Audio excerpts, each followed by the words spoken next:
Welcome back to the Sage Patch. If you are new here, I am Tiffany and this is my kitchen table that I just cleaned off, and I thought, oh, how perfect for de-stemming my basil before I throw it in on these screen trays for the dehydrator. And then I thought, well, shoot, if you're gonna sit down and do that, you might as well do your week 2 and 3 Every Bit Counts challenge video, because you're clearly behind because it's week 2 and 3 and we're already in the middle of week 4, right? So I'm like, so here I am. So let me dive in, and I want to just give you a overview on everything that I've been doing. It's been very random as to when I'm going to preserve something, and quite often it happened late at night before I went to bed because I hadn't preserved something yet that day, and you had to get something in a dehydrator because you can't leave a dehydrator empty overnight. I mean, and granted, if you caught it from my previous videos, my dehydrator is running 24/7. It's got an issue with the fan, and so I'm afraid if I turn it off, I won't get it back on again because I have been struggling to actually turn it back on. So I'm like, you're just gonna keep preserving. You've got enough stuff, right? So it's like 2 challenges I have going on right now. So I haven't been filming any actual processing time live because of that. So that being said, here's some of the stuff that I've done. It's been really amazing. Just say that up front. It's been amazing. So on the fermenting side, these are just a few of the jars. I finally got my act together and I got them put away in a dark, cool closet, coolest space I have in the house, darkest space as well, and learned some lessons on that. So first up, I'll show you, these are cucumber pickles. Well, I mean, everything's a cucumber pickle, right? I mean, anyway, cucumber pickles. My husband loves this. He finally loves one that I've made. I quit trying because they would get all soggy and all. So I don't know what I've done differently this time. Either that or it's just the pickles. These are a combination of straight 8 and like pickling cucumbers. And then I put dill weed, dill seed, and garlic. Garlic goes in everything. And they're awesome. I don't know if you'll be able to see, but they get all these, like, I don't want to pour it out, but they get all these bubbles on top, and it just looks so pretty, and they stay covered up so well because you can really jam things down. They're awesome. So he's already eating some of these. I'm preserving them, but they're also being eaten, so I'll just preserve some more. So I've got a bunch of these jars. Okay, I'm back. You missed the part where my dog walked by and tripped the cord, so we had to do a reset. And then as I'm getting him in his spot to settle down, discovered that he had a tick on him. And I'm like, what? So if I still have a bump on my head, it's because I put a lighted headband on in order to be able to see hands-free while I pick it off. Okay, just when you think you're good and you stop doing all of the spraying, that's what happens. So I don't know how long ticks stay around, but probably until the freeze. I don't know. Anyway, back to the regularly scheduled program. Pickles. Another one I did that was so good is a lot of stuff with tomatoes. I'm really excited about fermenting tomatoes. This is just a garden tomato sauce. I did basil, garlic, and tomatoes, and then you just shake it up. You cut them in half, quarters, depending on you cut them up a little bit so they're just big hunks. So you shake them and then they release all their juice. You don't have to add water to this. You just add the salt for the fermentation, and then you got enough juice in there from the tomatoes. Tastes amazing. This one's another really cool one. I haven't even tried this one yet. I've been doing whole tomatoes and just like puncturing them with a chopstick, just one quick hole through them to let them ferment on the inside, but keeping them whole. All of my smaller cherry and currant sized tomatoes, the little guys that are in there.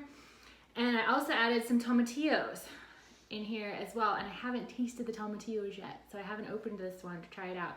But this is just like more of an Italian type, because I've got, what did I put in here? I think it's got oregano, bay leaf maybe, yeah, bay leaf, and then of course garlic. Everything's got garlic, but the oregano is really something good. Those are awesome. The salsa. Okay, salsa is a lesson learned. So note to self, and for all of you who are getting started fermenting and want to be like the fermenting queen like me, you really have to put these away after a couple days. So they only need to sit out maybe around 3 days, especially because it's, you know, so warm out right now. They don't need that long a time. And when that time is up, put them in the fridge, put them in as cold of a cold storage space as you have. I don't have a cellar, so I just put them in the coolest dark closet that I have. But do that. Don't just leave them sit out on the counter for like weeks, because this is from the 10th of August, and it sat out for, I don't know, 2 weeks or something like that. And I was like, oh, so you know what happened to it? This most amazing salsa that I've ever made in my entire life is now too tangy. It is too sharp, it is too bitter, it is too fermented. And I'm really irritated by that because I knew that it needs to get put away. But so what I'm thinking I'm gonna do is make another one. My tomatoes, I'm in the middle of a round, so I don't have any fresh ones coming in right now. But I think I'm gonna make another round, and then I think I'm gonna mix them together. And I think that'll soften it up. But anyway, lesson learned, put them away.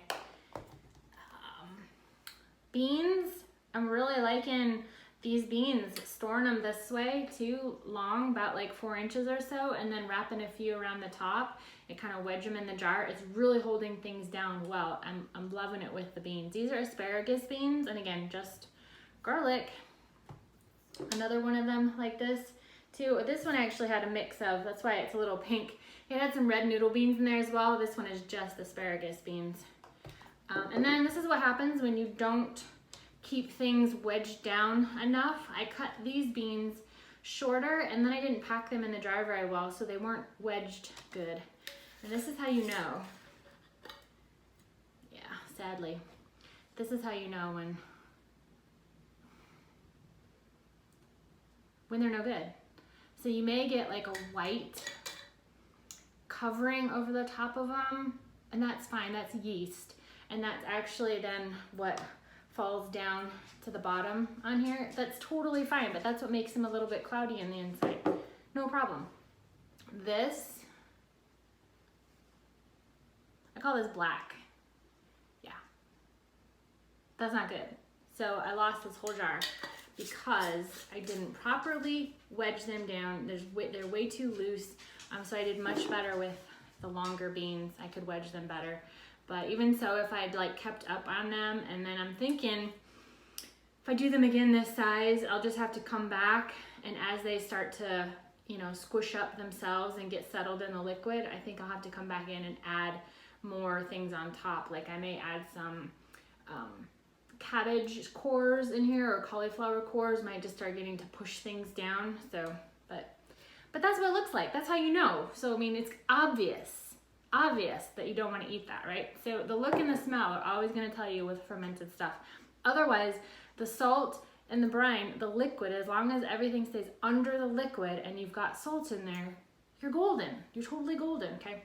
It'll just get too tangy, okay? So, but it's still fixable. I think it's fixable. So you know how that works out when I make another batch. I mix them up together. But I'm really excited about all these tomato things, and it's been really good.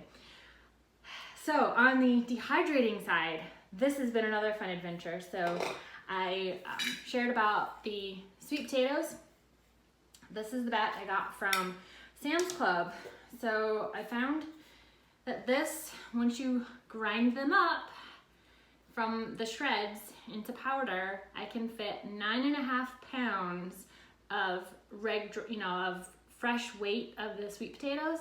9.5 pounds, then they've been shredded and dried, can fit in this jar, which is pretty cool. So I've got a couple jars here, and then I've got another jar that I'm keeping in the kitchen area to be using currently. And then these, I've already, not this one, need to airlock, vacuum seal the lids to be able to store them. And then this one I'm gonna leave as shreds to be able to, I'll probably repackage it as well to be able to use on salads and things like that. But my own sweet potatoes, hopefully I'll have a harvest in a little while, and then this just may be able to go into long-term storage, so we'll see. So that's those. Oh, I've got some plantains. Just been harvesting the leaves from the garden. Gonna make some salves out of that at some point, probably this winter. Basil. I've been going crazy with the basil. You see, this is cardinal basil. This is like my most favorite basil. It's very recognizable because look at the, can you see the color of the stems? It's like a rosy pink color. Very thick stem, and it just snaps very easily too. So you can harvest these by with your own hands. I mean, just, you know, see how easily that came apart, even as thick as it is. This is like in the Thai family of basil. It's not Thai basil, but it's in the Thai family. Very strong, very anise licoricey type. Oh, but it is just so amazing. And then this is sweet basil. So this is 12 ounces of fresh sweet basil. I'm trying to like start to measure things out and know like how much actually fits in here. And I was at Trader Joe's the other day, and they sell the biggest amount of basil I've seen outside of farmers markets. And right now their sizing is reduced. It's in a 2.5 ounce size. They have organic and non, but still, you know, 2.5 ounces. And I thought, wow, that's crazy. Because I fit, when I'm dehydrating, 4 ounces, you know, minus the stems already, of the sweet basil fits on a tray. So, and then 4 ounces, and then so 3 trays chopped up in the food processor before I put them on here. Turns into 12 ounces. And I was like, wow. So you kind of can really see how much you're saving based on buying stuff at the grocery store, you know, what you can do with 12 ounces. I mean, that's crazy. And I'm testing it out. This is the Genovese variety. I'm testing out if I like them better chopped up first and then, or if I like them whole. So I've got some both ways. And then I'm also doing blue spice basil, and that one I'm gonna save more so for teas because it's really very similar to holy basil in flavor, and I like that a lot as a tea. So I'm gonna definitely keep that one whole. No chopping that one up like these guys at all. Oh, I got some moringa leaves. I have some trees out here that I'm growing, so I dehydrated some moringa leaves and more sweet basil. Oh, and I'm doing some of the Chinese red noodle beans. I'm dehydrating them. This is actually a lot of beans. I need to like weigh how much ends up like fresh, what it turns into here. I didn't do that yet though, but my vines are still producing, which is cool. And then I've got some of the asparagus beans. And the zucchini, yep, I've been doing more zucchini, doing it as just chunks. I've just been chopping up bite-sized chunks, putting it in here. And then a lot of it I have then turned into powders, or powder, I don't know. But look at that. I already air sealed it too, did vacuum lock on it. So, but yeah, this is amazing stuff. I forget how it was. I actually counted out how many zucchinis it was. I don't know if I wrote it down somewhere. But there's that. And then, oh, I've got some okra coming in. I grew okra for the looks. I don't really eat okra.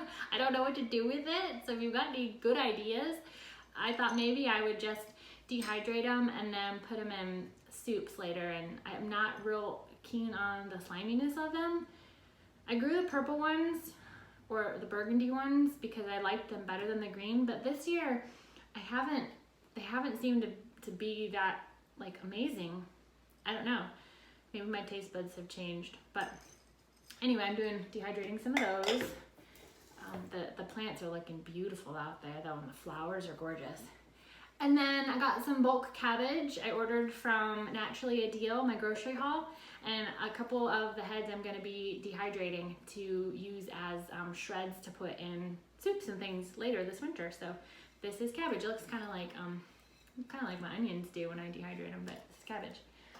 So this is a sample. Let me tell you, there is more. There is lots more jars of the stuff I've been doing. It's been really crazy. And I haven't really, I don't know if I've frozen anything this month because like I said, I've got this dehydrator that I've got to keep going, and that's where these are going to go. Actually, I'm going to fill the dehydrator, and then I am going to make some pesto that I can put in the freezer. I'm gonna make a double batch, one for fresh eating now, and then one for storage, and then I'll have some more dehydrated stuff, because this is a lot. This is a lot of basil. From 1, 2, 3, 4, 5, 6, I think from 8 plants.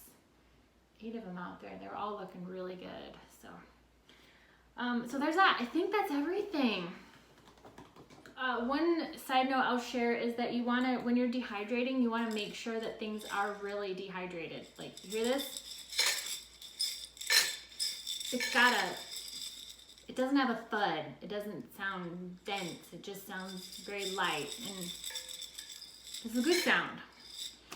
I actually, as part of this whole, preservation challenge, I've been going back to the things I've just been leaving on the counter and adding to them as I'm, dehydrating. I've got like you'll have one of these containers. You might just throw in some dehydrated basil you did and it's not full yet, so then you add more later and all. So I went back to all of those in progress containers, and I was gonna seal them up and kind of finish the job and put them away, and then get out a new jar for more. And I'm finding that a lot of them weren't actually completely dry. So either that because I didn't do it well enough the first time around, or because I've been opening the jar and then putting more in. So note to self, and as if it's helpful to you, be really careful that your things are completely dry before you, seal them up and put them away, for long term. So I have put a few back in the dehydrator to make sure that they are good and done. Mostly it was basil, and like the beans here, the beans, you think like, oh my gosh, how long do they take? They take a while. And I dehydrate them at 115 degrees and until they are crunchy. Do you hear that? They just break. They break. That is when you know they're good. You might get them out sooner because you're thinking, oh my gosh, they're all shriveled. They've been in there forever and they should be good, and they kind of seem like they're dry. But they don't have that pop, that crisp break. They're not done, okay? Just trust me, they're not done. So I had to make sure that I really let the beans go as long as they needed, even though it took forever. These probably take almost a day. They definitely take like all overnight into the next day. Yeah, so at least 18 hours, maybe even longer. And keeping them in longer than 18 hours isn't really gonna hurt them. These will still be okay. Now, if you get into like several days and stuff, I can't speak to that because I haven't let them go that long. But just make sure things that need to be crunchy are crunchy. And that, like even with this, you can still kind of hear it inside that these were good at the time. And then when I dried them, some people blended them up. Some people redehydrate again, the blended stuff, but I'm gonna lose so much powder. I can't turn my dehydrator off, so the fan is always blowing. Try and put a powder back in there when you open the door. Not gonna happen. But they were still dry. I mean, I watched them, I felt them as they came out of the blender jug, and they were still dry. I don't see any clumping of them together as I was going through putting them in the jar, so I was like, they're good. Seal them up. Yeah, and like even with the leaves, make sure the leaves are crispy. Sometimes you can think your basil is good. Basil, the blue spice basil, actually I redehydrated quite a bit of them that I had, in a jar. This isn't it, but these leaves, they look this color and they feel kind of crispy. When you feel them, they feel dry, but then when you go to break them, there isn't really a break. They just kind of, limp, and they come apart, You really want a break. So like with the herbs, you should be able to pick some up and then crunch them in your hand to use them as your herb. If you can't crunch them and they don't break up in your hand, they just kind of like ball up, or they just kind of like turn into a clump, they're not dry. They're not dry, okay. Put them back in again, give them another round. I do 95 degrees on all the herbs. Some take longer than others. Like basil just takes a long time. Basil takes probably 18 hours at least itself. Same as like the beans, you think, but it should have less moisture, right? Takes a while. Oregano leaves, they dry really quick, you know, so you just have to watch the different ones that you're doing, and to each their own, right? There you have it. I am in the middle of week 4, and I will come back in and tell you how it all went. I'm very happy with how it's gone so far, though. I'm proud of myself for pushing forward with it. I wish some days that I could have just like thrown a couple bags of beans in the freezer and called it good, but again, I had to keep the dehydrator going. It's been good. I'm excited for all the food I'm putting away, and I've learned a lot about fermenting, which is really exciting. And this is a great way to really dive in the weeds, you know, and really start to figure things out and get comfortable with the process. And yeah, it sucks when you lose some food, or when you, yeah, get all salsa. But it's still lesson learned, and I have takeaways from it, and I can make it better as I go. And so that's still all, you know, a win. And oh, I have to move the water outside. Is out watering? Shoot. I gotta go. But this, I think, is gonna be my every bit counts challenge today. I think it's just gonna be this cardinal basil, and I think I'm gonna call it good on that for this. So, but that'll be part of week 4's. So, hope you guys are all doing well on your challenge if you're participating, and if not, perhaps this video will inspire you a bit to give it a go for it, just to put some food up, and how much you can really save, and how little space it takes up, and how long it's gonna last, and you can still have fresh, raw food even with so much, I mean, most of the nutrients are all preserved, ready to go for you. So that's what makes me especially happy for this method of food preservation. And not only is this still raw, but the fermented stuff is now alive with all the yummy, good bacteria for your microbiome as well. So hopefully I can inspire you to get going, give it a go, and put some food up that you can open up this winter and still not have to run to the grocery store. You can run to your own pantry. Thanks for watching, and keep doing all the fun stuff, keep growing, and you'll see me on another video coming up soon, hopefully. Bye for now, guys.